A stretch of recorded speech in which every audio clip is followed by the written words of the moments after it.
sudut PPDA maklumat. Ni bagus. Semua jadi budak tu tak semua sebab lagu Muhid kan dia boleh nampak dekat dengan library juga. Oh dia.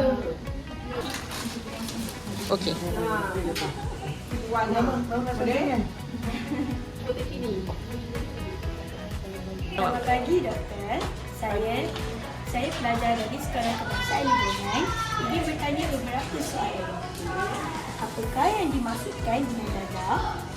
Okey, selamat pagi. Okey, dadah itu sejenis bahan kimia Okey, jadi dadah tersebut sangat berbahaya lah sebab ada bahan-bahan yang bahan larangannya prosesnya sekiranya kalau kita ambil dalam dapur ubatan selamat, tetapi sekarang dadah mungkin telah campur dengan bahan-bahan yang berbahaya lah untuk tubuh badan.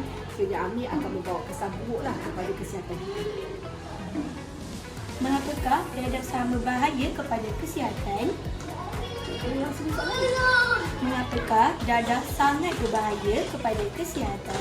Dadah memang sangat berbahaya kepada kesihatan sebab dia akan merosakkan organ kepada kita sebab sekiranya mengambil kos yang berlebihan jadi akan rosakkan jantung kita, buah pinggang, bau-bau menyebabkan ketagihan ketagihan yang sangat teruk sebab dadah buatan sintetik bau-bau ni dia dicampurkan dengan banyak benda iaitu batu kukus, pencuci lantai, pencuci sabun, ubat virus, macam-macam. Jadi benda ni sangat berbahaya kepada sesuatu tersebut. Sebenarnya sesuatu tersebut mengambil dadah tersebut terlalu ketagihan yang teruk sehingga berlaku halusinasi. Maksudnya mereka nampak benda lain. Contohnya mereka nampak orang seperti tikus, mereka sampai ada kes macam menikam sesuatu tersebut. Mereka sangka ialah haiwan tapi sebenarnya manusia sebab kesan negatif tersebut.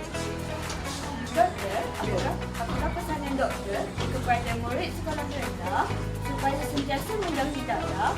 Apa sebut saya kepada semua murid terutamanya murid SK hubungan yang saya kasih ini jauhilah dadah tersebut sebab dadah sangat berbahaya.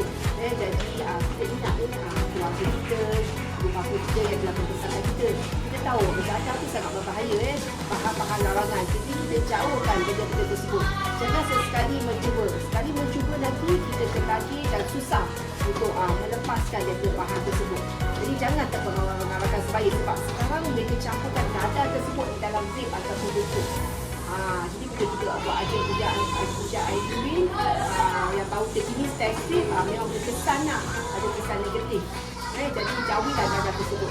Demi masa depan jauh lagi masa depan kamu semua. Jadilah seorang murid yang yang berbakti kepada negara masa lagi bergabung. Apakah harapan doktor terhadap generasi masa hadapan? Jangan sekali-sekali mencuba dadah tersebut. Dadah tersebut menyusul negara ini bersatu. Terima kasih.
Setiap orang mengejar kejayaan.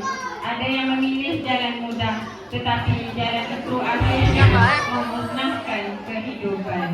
Hanya mereka yang berani berkata tidak kepada dadah layak bergelar juara sebenar. Doktor angkat sikit juara. Ya.